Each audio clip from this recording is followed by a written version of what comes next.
To me is all these media cameras probably broadcasting my every moment on national television, some of the fake news gathered with us here today. And to the left of me is these great firefighters, and there before me is a sheet of black ice. And I think to myself, if I walk over to those guys and take this photo, I am gonna bust my you-know-what. I'm not gonna say it because we have this very bright young man here. I don't want to teach any bad words. I don't want your mom and dad to be mad at me. So I do what any self-respecting man would do in a situation like that. I send my wife to go and take a photo with the firefighters.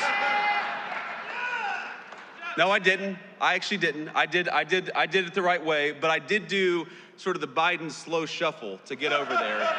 I did not want these national cameras to catch me doing anything, you know, because if I wiped out on that runway, you all know that would be national news for the next week. Now, Joe Biden could fall walking up the steps in broad daylight in 80-degree weather. Nobody would mind it, but if me or the president do anything like that, it's going to be plastered all over the news. But now we're here, we've made it, we have not wiped out, and we're here to talk about America's economic comeback. And ladies and gentlemen, we needed an economic comeback in the United States of America. We needed it.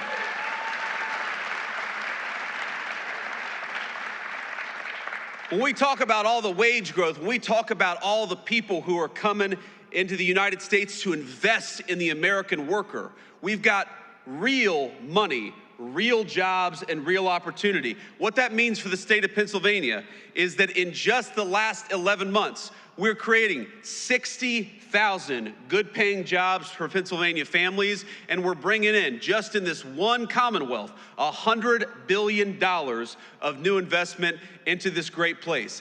That is real opportunity for the American people. That is real wage growth for the American people. And look, I grew up in a community. I was raised by my grandmother in a community where, when I was growing up, the factories were closing down. And those good paying jobs, they weren't coming into our communities, they were getting shipped overseas by politicians in Washington, D.C. The President of the United States has set this entire administration on a different course. We are sick of rewarding companies that ship jobs overseas. We're gonna reward companies that build right here in America and give Americans good wages to do it.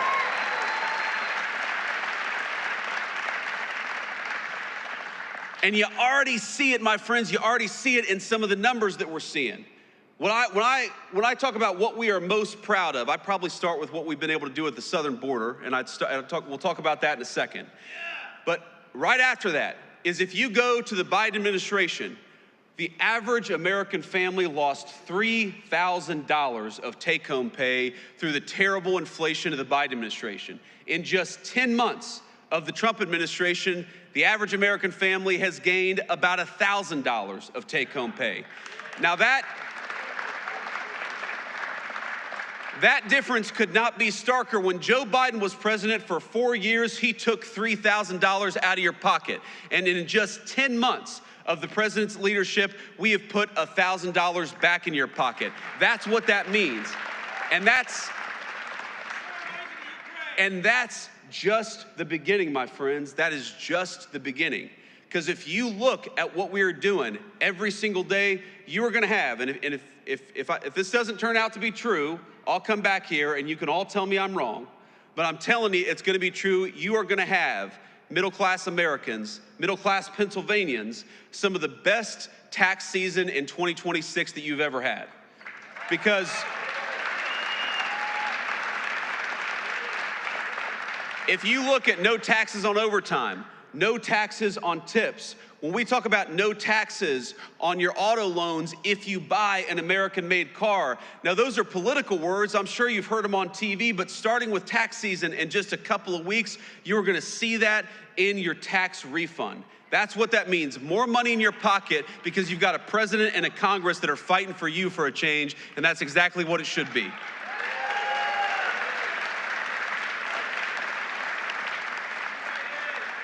And I gotta say, I'm a little surprised. I'm a little surprised by when the Democrats talk all the time about affordability. Democrats say, you know, things aren't affordable. This isn't affordable. This has gotten more expensive. Drugs have gotten more expensive. Housing's gotten more expensive. And you know what? They're right, and it was because of them. It ain't that hard. If you go back to the 4 years of the Biden administration, why did housing get so expensive, double in price during the Biden administration? It's because Joe Biden let in 20 million illegal immigrants who took homes that ought by right go to American citizens and to the people of this great state.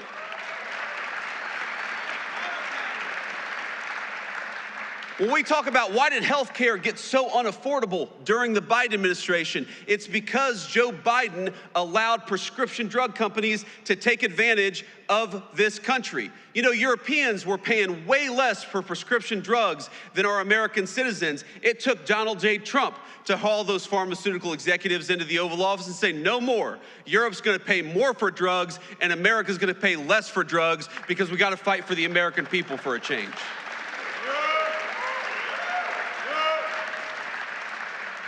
Why have rents gone down for 4 consecutive months? And I know they're still too high, but why have rents gone down for 4 consecutive months? Because we're starting to get those illegal aliens out of the United States of America. Those criminals, those gang members, those people who are taking homes that ought by right go to the people in this room and your children and your grandchildren. It's simple economics. If you have fewer people, fewer illegal aliens trying to buy homes, that means American citizens are gonna finally be able to afford a home again. It's very, very simple economics. When you ask, why is it that we have trillions of dollars of new investment coming into the United States of America? Because we finally got a president who says, if you're gonna build in America, if you're gonna invest in America, we're gonna make it easy for you. But if you're not gonna build anything in America, if you're gonna try to ship an American job overseas, then we are gonna penalize you for doing something overseas that you ought to do in the United States of America. That's why we've got so much money coming in.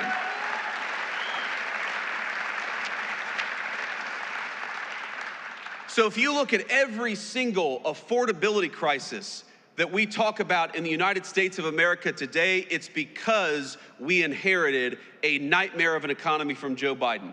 The highest peacetime debt and deficits in the history of the United States of America, that blows the door off inflation. The highest energy prices in the history of the United States of America. We are in one of the great energy regions in the entire world, not just in America, in the entire world. You know why energy prices are lower? You know why gas prices have come down so much? Because we finally got an American president who wants to invest in American energy and American workers instead of green energy boondoggles that are produced overseas. Thank you. So on all these things, my point, ladies and gentlemen, is that we are making progress. And I never forget where I come from, I never forget who I serve, and I know that there is so much more progress to be made. I remember my grandmother, in times like this of the holidays, of course, I think a lot of us remember the loved ones that we've lost. I remember my dear Mamaw, that's what I called her, and I was in a particularly hard math class in high school, and she said, what do you need to do well in this class? My grades weren't so good, and she went out, even though she could not afford even the essentials in life, she went out and got me a calculator, a very expensive calculator, so that I could do well in this math class. I remember what it feels like for American families when you have the government take $3,000 out of your pocket through higher taxes and higher inflation. I know what it's like for a woman who's trying to support a grandson but can't afford her prescription drugs because pharmaceutical companies are taking advantage of the United States of America. I remember what it's like when you have to choose between putting food on the table or getting the prescription that you need to stay healthy. And that is not a life that Donald Trump or I want for the citizens in the greatest country in the world. We want you.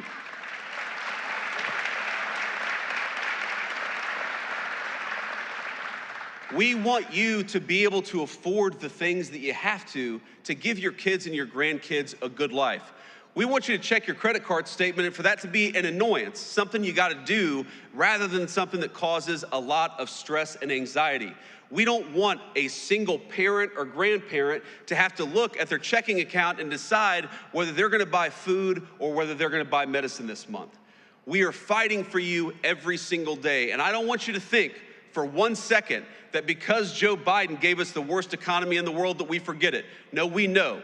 We know exactly what we were left with. We know exactly the consequences that it's caused for so many of our great families all across Pennsylvania. And I promise you, there is no person more impatient to solve the affordability crisis than Donald J. Trump, the President of the United States.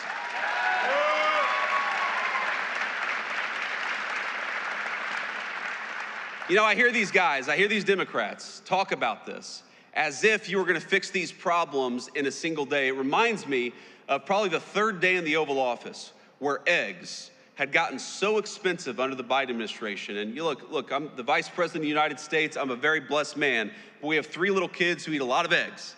And so I know the price of a dozen eggs. So the price of eggs got really high during the Biden administration. It was the third day in the White House, and some reporter said, "What are you doing about the price of eggs? Haven't you seen they're so expensive?" And the president's like, "Lady, we've been here for 3 days. It takes a little bit of time to fix something that was so fundamentally broken." And so when I hear the Democrats talk about the affordability crisis that they created, it's a little bit like, Charles Manson criticizing violent crime. Look in the mirror, my friend. You are the cause of the problem, and Donald J. Trump's administration is the solution to the problem that you created.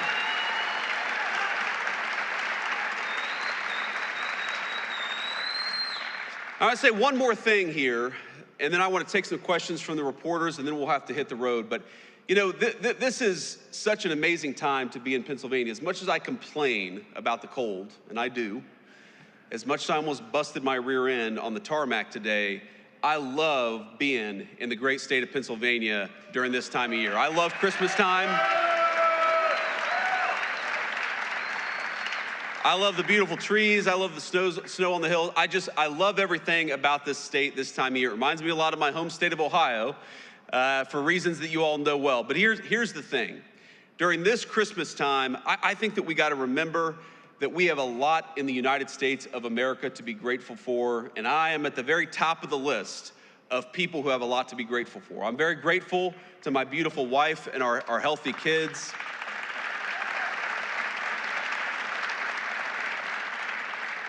I'm very grateful to have this job, for the trust that all of you have put in me. I'm very grateful that we have a president of the United States who would literally take a bullet for this country, and in fact actually did.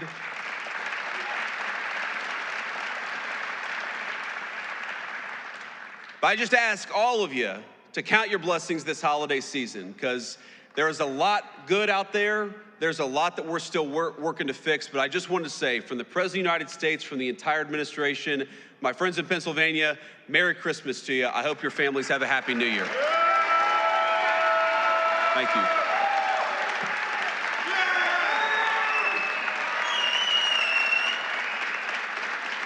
All right. Thank you all. Please sit down. Sit down. We're not done yet. We're not done yet. Please. All right. We're going to take a few questions from the reporters, and we're going to start with the most egregious of the fake news. Is that right, Luke? No. We're going to start with the local reporters who have some integrity. So let's start with our local cameraman, and then we'll move on to the fake news if we have some time. Sir or ma'am? Hi, I'm Jackson White from WITF in Harrisburg. Hey, Jackson. How you doing? I'm good. So many Americans are still reporting that they're experiencing high costs of groceries and other living expenses. How does the administration plan to lower those costs, and how long might that take for them to experience those lower costs? Well, Jackson, as I said earlier, I think the best way to understand this is if the American people had $3,000 taken out of their pocket, it's going to take a little bit of time before they really feel like that money's been put back in their pocket. That just takes a lot of time. It's a lot of work. And I think the best way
News Nation.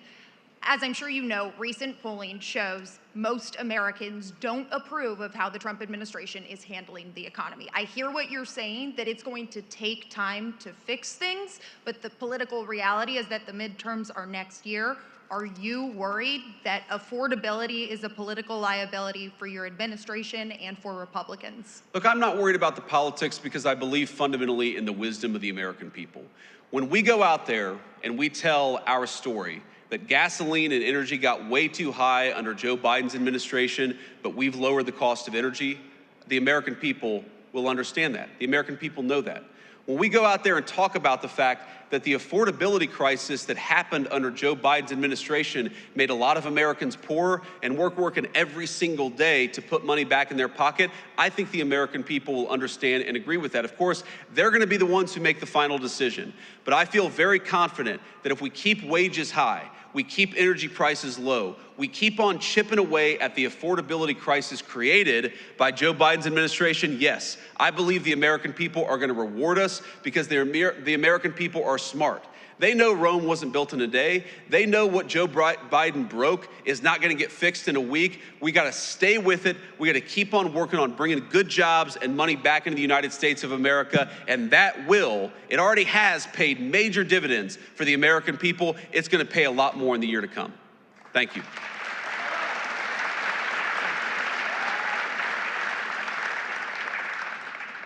Thank you, Mr. Vice President. This is Elizabeth Mitchell from the Daily Signal. The health care bill released Friday by the GOP doesn't include health savings accounts.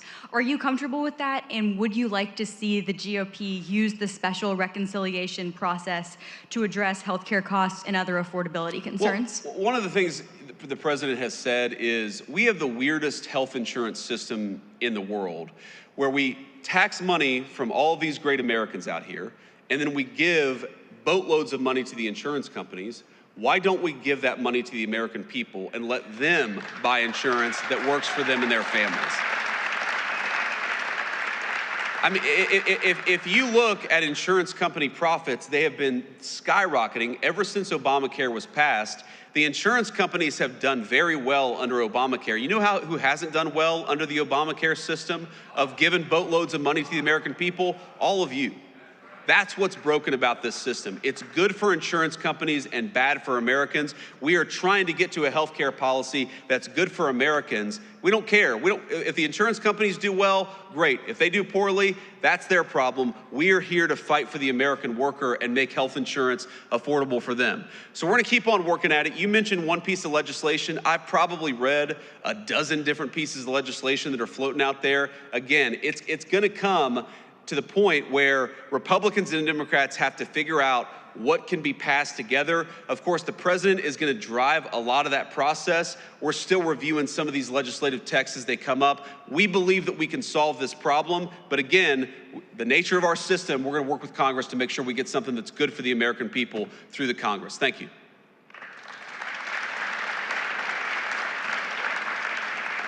Thank you, Mr. Vice President. This is Iris Sentner from Politico. President Trump last week gave his economy a grade of A++++. What grade would you give the economy today? A++++.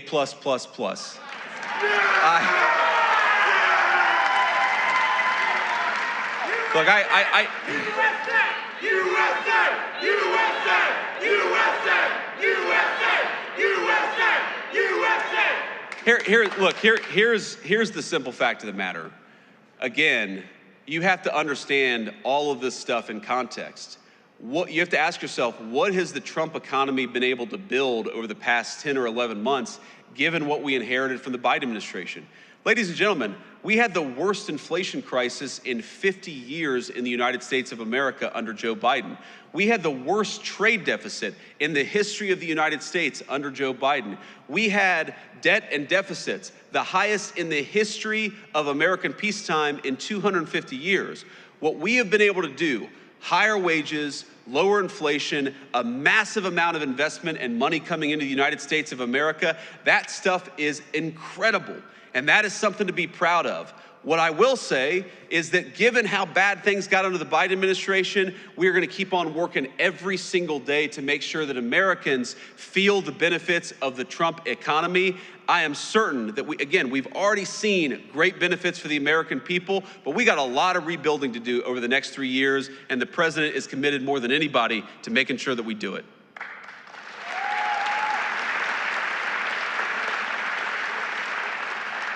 Hi there, Vice President JD Vance. This is Rob Manch with 69 News, WFMZ. The jobs report you mentioned this morning, you said 60,000 jobs were added in November. However, it also said 100,000 jobs were lost in October, and the unemployment rate currently stands at 4.6%, which is the highest since the pandemic. So my question is, how do you inspire companies to hire people if people don't have jobs? Income tax cuts aren't going to help them. Well, first of all, the idea that income tax cuts don't help is ridiculous. If more people have more money to spend in their pocket, that's good for businesses, it's good for families, it's good for everybody. It's one of the ways why we do this. When we talk about 100,000 jobs, you're talking about government sector jobs, and that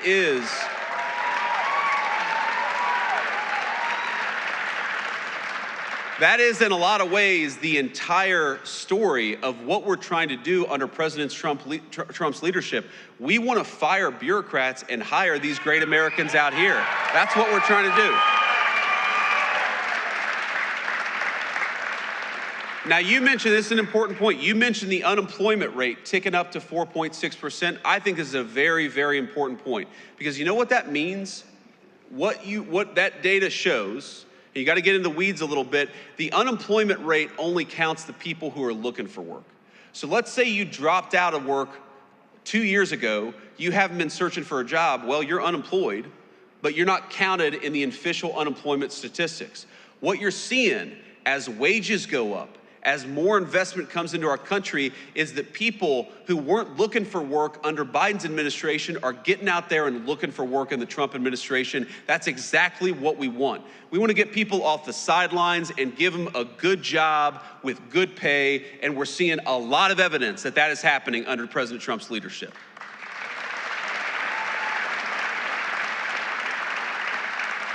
We'll take one more question. Mr. Vice President, Jacob Bogage from the Washington Post. It's good to see you. Good to see you too. Merry Christmas. Thank you. Same to you.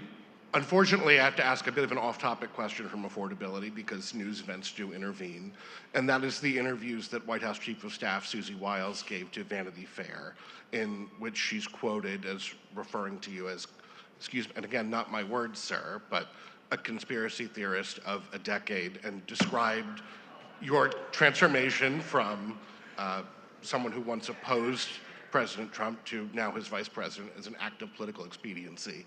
And I'd like to give you the chance to respond to that, sir.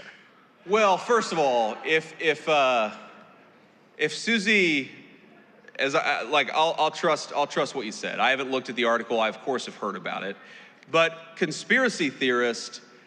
Sometimes I am a conspiracy theorist, but I only believe in the conspiracy theories that are true.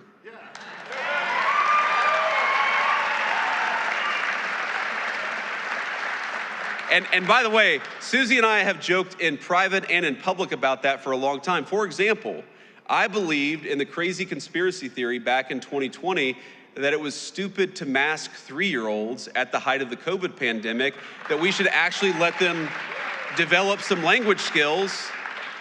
You know, I believed in this crazy conspiracy theory that the media and the government were covering up the fact that Joe Biden was clearly unable to do the job.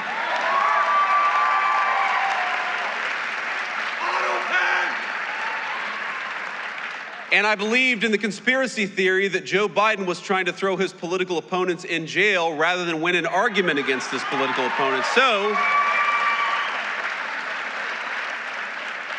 at least on some of these conspiracy theories, it turns out that a conspiracy theory is just something that was true 6 months before the media admitted it. And that's my understanding. Now, look, I do want to say something about Susie, though, because, again, having not read this article, Susie is a person I've come to know very, very well. And, you know, a lot of you probably ask yourself, what is it like behind the scenes? What's going on actually behind the scenes of the Trump administration? And I'll tell you, the president is exactly in private who he is in public. Like, I'll tell you a little story. A few, maybe actually a week or so ago. I walk into the Oval Office, and Marco and I are sitting there talking with the president about something. He says, "Stop." And he looks at our shoes and says, "You guys have terrible shoes."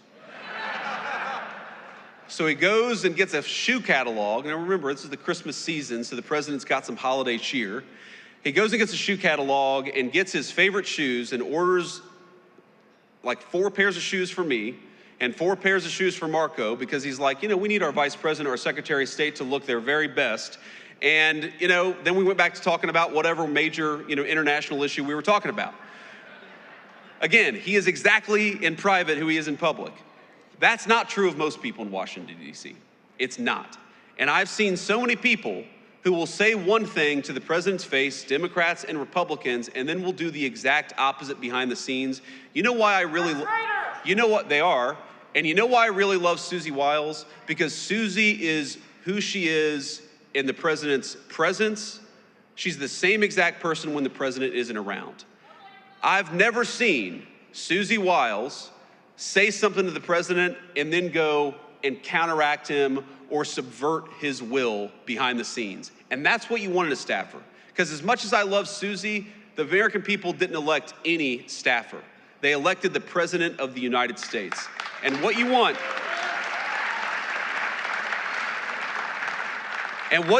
in a staffer is a person who understands they are there to effectuate the will of the American people, and they're there to follow the orders of the duly elected Commander-in-Chief of the United States. And Susie Wiles, we have our disagreements. We agree on much more than we disagree, but I've never seen her be disloyal to the President of the United States, and that makes her the best White House Chief of Staff that I think the President could ask for.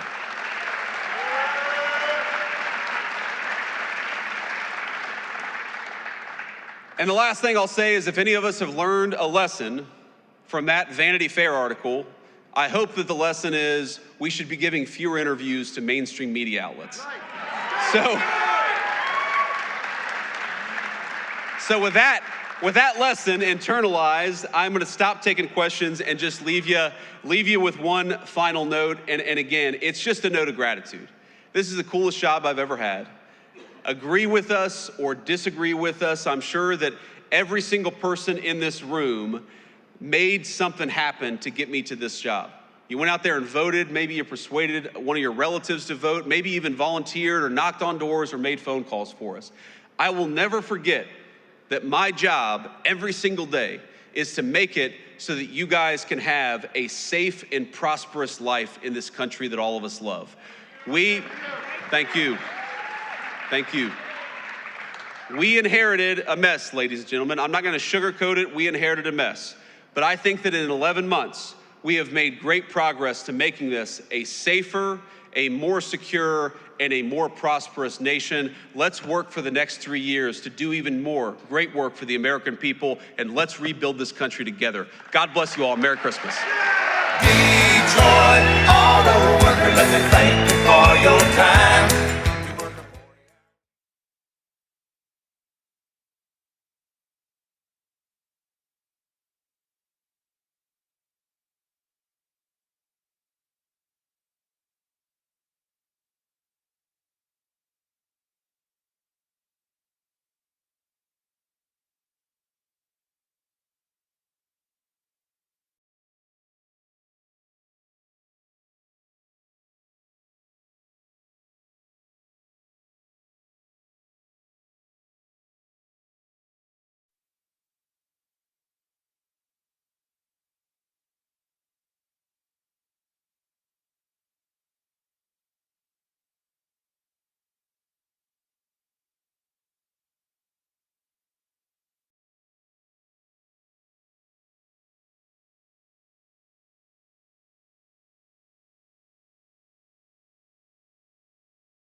Chavez DeRimmer.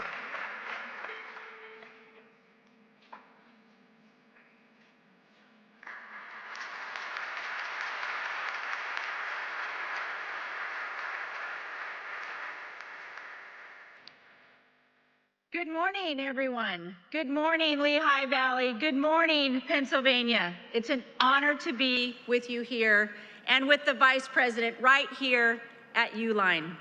As your 30th Secretary of Labor, I get to work alongside some incredible people, including your dedicated Congressman, Ryan McKenzie. Let's give him another hand. Nice job.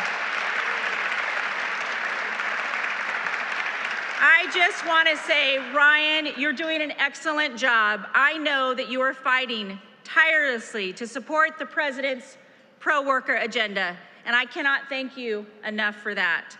You know, I actually kicked off my 50-state tour, America at Work, listening right here in Pennsylvania earlier this year as we started with the backbone of American manufacturing for a simple reason. It's important to the President to build the golden age of the American industry. And that starts by hearing how your actions and our actions are impacted daily in Washington, D.C., and how it affects your lives right here at home. President Trump and Vice President Vance understand that too.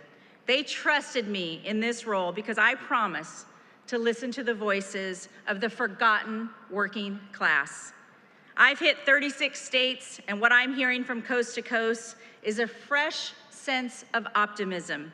People are taking pride in their work again, and pride in this country, because they know we have a strong America First leaders back in the White House who finally have their backs.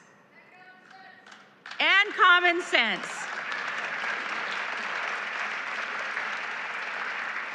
Thanks to President Trump and the common sense did you write my speech? And the common sense policies of this administration, the golden age of America is on the horizon. Under Biden, workers lost over $2,900 in purchasing power as inflation rose faster than wages. But under Trump, inflation is coming down and real wages are back on track to increase by nearly $1,200 after his first full year in office. Trump's deregulatory efforts are saving $180 billion or $2,100 per family of four. And let's not forget the largest tax cut in American history. I was a former member of Congress, and I can tell you that was the biggest piece of legislation they will probably ever vote on in this lifetime. And it's for the support of the working family, the no tax on tips, overtime, and Social Security. And thanks to the working family tax cuts, a family of four in the state of Pennsylvania will see $7,000 to $11,000 more in take-home pay. That is their money that they earned, and it should stay in their pockets. We're reversing Biden's cost of living disaster that hurt so many working families, dropping of drug prices, gas prices at the lowest in 4 years. Jobs are coming back online, and people are finally getting off the sideline. The labor participation rate is going up. We want more people to be looking for jobs and in the workforce. We just received the jobs numbers this morning. A positive 64,000 jobs were added under this administration.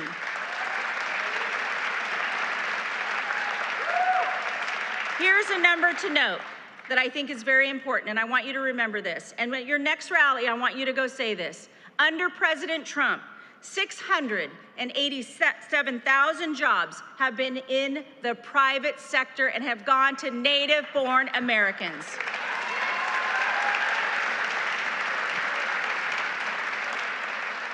We have a master negotiator in the Oval Office, that shouldn't be a surprise to any of you, who is putting America interests first by striking the new trade deals to restore the U.S. as the world's manufacturing superpower. More than $18 trillion have been committed as investments into this country to hire thousands of new Americans and thousands of new jobs. Made in America is back. U.S. exports are up 6% over the last year, and the trade deficit continues to shrink. President Trump is leveling the playing field for American workers, manufacturers, creating an economy that works for you, not against you. I can tell you, at the Labor Department, we remain laser focused on putting American workers first. Under President Trump, all job gains have, as I mentioned, have gone to American-born workers. Employed today, more today, 2.5 million American workers more than when he took office. The Department of Labor is investing in skills training and educational pathways to help the workers get their foot in the door without that needy 4-year degree. Not everyone will receive a 4-year degree, and that is pride back in America. My dad was a Teamster. I know what it was like to work hard. I know what it's like to build something with your hands, and that's what America needs. They need to know that it's okay to make a 6-figure income with a trade school, be a tradesman or woman, be a craftsman. That's what we want here in America.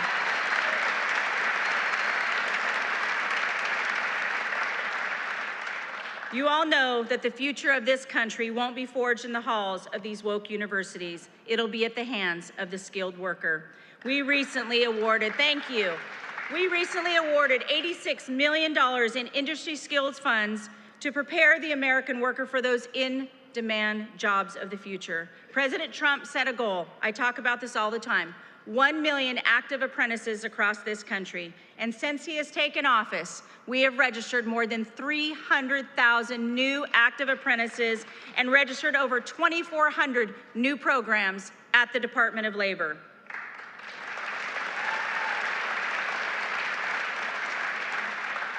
You know, I partnered with Secretary McMahon to help administer the CTE programs and create a streamlined federal education and workforce system. Nearly 70% of 4th and 8th graders are not proficient in reading. The current top-down structure is failing our kids, and so we're going to dismantle the bureaucracy in Washington, D.C., and give the autonomy to the states and send those dollars so that we can have a direct line for the in-market demands of what the jobs are and having the skilled workforce and draw the line from A to B. It's that simple. Get these workers in the workforce. It's what they want each and every day, and we're bridging that gap for those labor market shortages so that you can have mortgage-paying jobs. Listen, as I wrap up here, I want to emphasize to all of you, it's an honor to defend your shot at the American dream. No matter your background, the industry, President Trump's Department of Labor has your back. And that's why you are so special to me, and it's special to be here today. Getting to see thriving family-owned businesses like Uline that started from the ground up. That's the American dream right here. And I'd like to now introduce who embodies that dream. He serves the American people with a deep understanding of what hardworking men and women in this country are up against and what they are capable of. He embodies the same tireless work ethic that built our great nation. He and the Second Lady share that with their children, and in turn share that with America's children. Our Vice President knows that the true heartbeat of America isn't in Washington, D.C. It's right here with you. He's doing an incredible job to help revive our manufacturing sector and ignite our economy. And it's an honor to work with him to put you, the American worker, first. Please join me in welcoming the Vice President of the United States, Mr. JD Vance.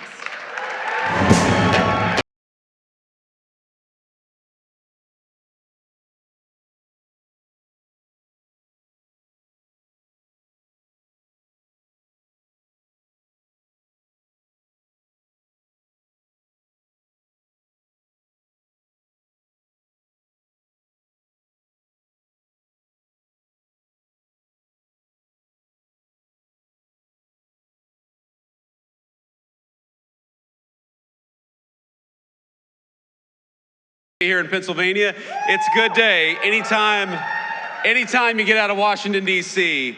And I gotta tell you, I wanna go to the bar and drink whatever these guys over here are drinking, because they are having a good time. They're having a good time. I wanna thank a few people before I get started here. First of all, I'm so honored to be joined by our wonderful Second Lady, Usha Vance, my lovely wife, Usha.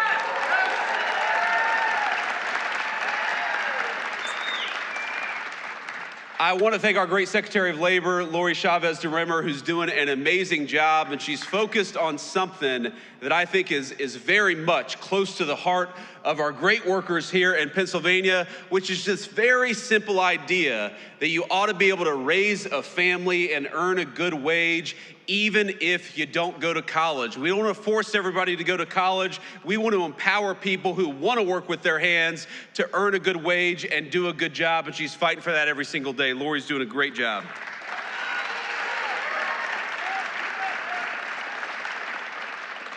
We have got our great Congressman, Ryan McKenzie. Ryan, please stand up and say hello to everybody. Ryan is doing a good job in Washington.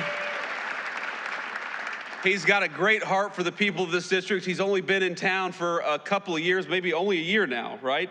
That you've been in Congress. And you see it all the time. You see it with Democrats and Republicans. Sometimes people go to Washington and forget who they serve. Not Ryan McKenzie. You are very lucky in Pennsylvania to have one of the good ones, and Ryan is helping us every single day fight for American workers.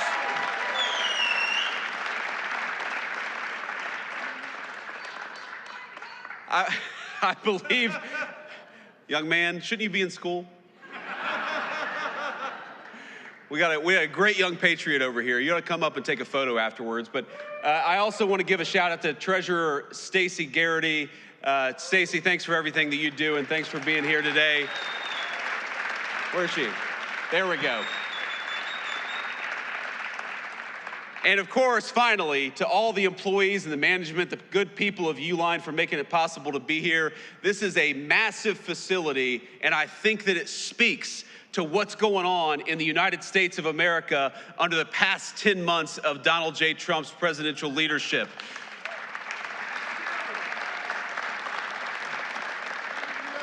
Under this president, my friends, we are building again. We are investing in the United States of America again. You heard our Secretary of Labor talk about it. 61,000 jobs added in the month of November, and that's not all. We saw private sector wage growth grow at a rate of 4.2%. You know what that means? That means we're seeing the fastest private sector wage growth that we have seen in this country in many, many years. And we're doing it by having a president and an administration that believes in you and fights for you. That is what we're trying to do every single day.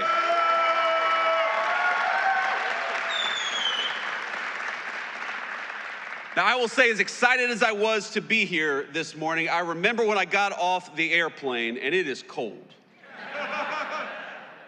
And, you know, like a good gentleman, I let my wife come down the steps first, and then I get to the bottom of the steps, and there's a bunch of firefighters from the great Lehigh Valley who want to take a photo with me. And obviously, I love our firefighters. I'm happy to take a photo. Now, here's the problem. To the right of me is all these media cameras, probably broadcasting my every moment on national television. Some of the fake news gathered with us here today. And to the left of me is these great firefighters, and there before me is a sheet of black ice. And I think to myself, if I walk over to those guys and take this photo, I am gonna bust my you-know-what. I'm not gonna say it because we have this very bright young man here. I don't wanna teach you any bad words. I don't want your mom and dad to be mad at me. So I do what any self-respecting man would do in a situation like that. I send my wife to go and take a photo with the firefighters. No, I didn't. I actually didn't. I did it the right way, but I did do sort of the Biden slow shuffle to get over there. I did not want these national cameras to catch me doing anything, you know, because if I wiped out on that runway, you all know that would be national news for the next week. Now, Joe Biden could fall walking up the steps in broad daylight in 80-degree weather, and nobody would mind it, but if me or the president do anything like that, it's gonna be plastered all over the news. But now we're here, we've made it, we have not wiped out, and we're here to talk about America's economic comeback. And ladies and gentlemen, we needed an economic comeback in the United States of America. We needed it.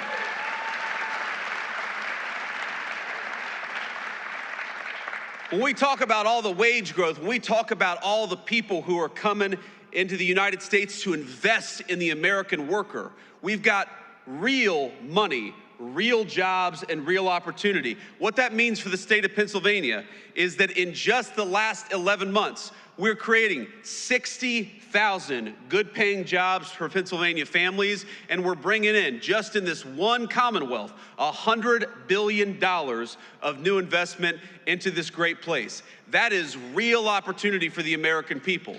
That is real wage growth for the American people. And look, I grew up in a community. I was raised by my grandmother in a community where, when I was growing up, the factories were closing down. And those good paying jobs, they weren't coming into our communities, they were getting shipped overseas by politicians in Washington, D.C. The President of the United States has set this entire administration on a different course. We are sick of rewarding companies that ship jobs overseas. We're gonna reward companies that build right here in America and give Americans good wages to do it.